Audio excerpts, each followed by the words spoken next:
High আসসালামু আলাইকুম, Sharmin kitchen আপনাদের সবাইকে স্বাগতম। আজকে বানাবো ছুরমা শুটকি হচ্ছে ভুনা। প্রথমে শুটকিগুলাই ছোট ছোট করে পিস করে কেটে নিব, তারপর একটা বেগুন কেটে নিব, তার সাথে একটি মূলা কেটে নিব, তার সাথে কয়েকটা আলু কেটে নিব। তারপর কেটে রাখা শুটকিগুলো একটু লাল লাল করে ভেজে নিব। ভাজা হয়ে গেলে একটু কড়াই পেঁয়াজ এবং কাঁচামরিচ, এখানে পেঁয়াজ কুচি মরিচ কুচি এগুলাই ভেজে নিব।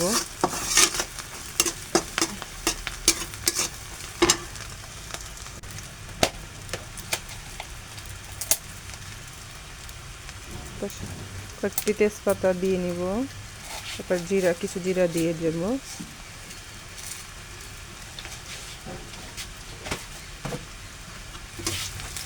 তারপর একটু ভালো করে নাড়াচাড়া করে নিয়ে লাল লাল হয়ে আসলে সামান্য পানি অ্যাড করে দিব।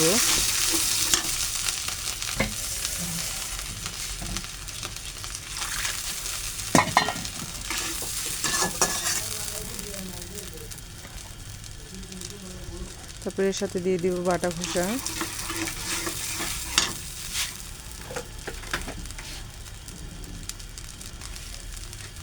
তারপর দিয়ে দেবো মরিচ গুঁড়া, 1 চামচ মরিচ গুঁড়া,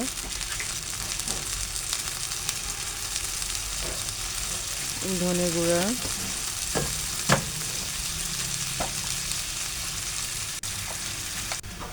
হলুদ গুঁড়া এবং লবণ। তারপর এটা ভালো করে কষিয়ে নিব। সুন্দর করে কষানো হয়ে গেলে শুটকিগুলাই ধুয়ে দিয়ে দিব।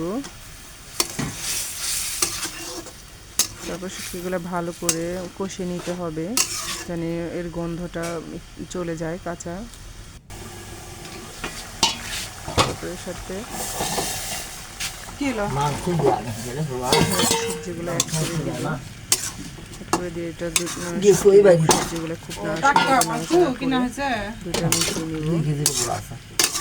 সবই দিন হঠাৎ মানে 2 দিন বেশি হয় থাকলে ক্ষতি নেই।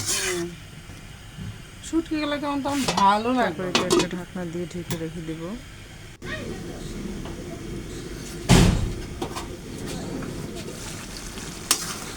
কিছুক্ষণ পর ঢাকনাটা উঠে তরকারিটা আবার সুন্দর করে নাড়াচাড়া করে নেব।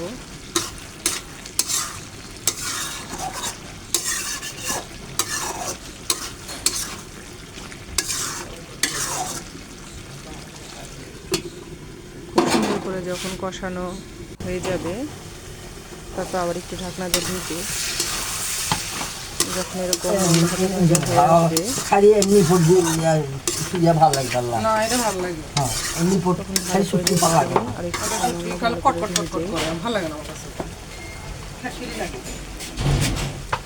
লবণ লবণ থাকতে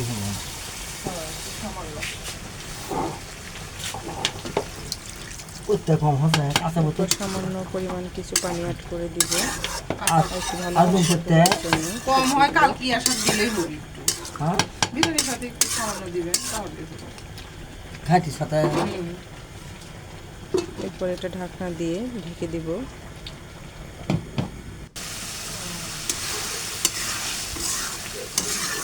কিছুক্ষণ পর ঢাকনাটা উঠে যখন আপনার এরকম হয়ে আসবে, প্রায় তরকারিটি হয়ে আসছে। যে স্বাদের আনাচে কানাচে দেখে আসে ছুরমা ইলিশের